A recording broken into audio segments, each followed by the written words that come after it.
Pak Jokowi, tolong ini jalan kami. Kami udah putus harapan ini. Apakah kami perlu lagi keluar dari sini?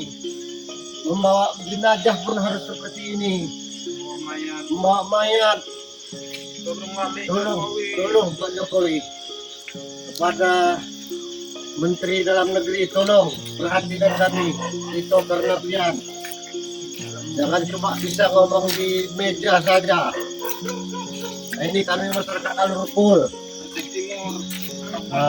Kami berada berdomisili di Aceh Timur, Desa Alurukul, Kecamatan Rantu Selamat.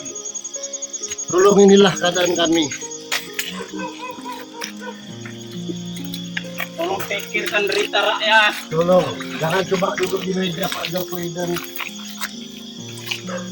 itu berlebihan.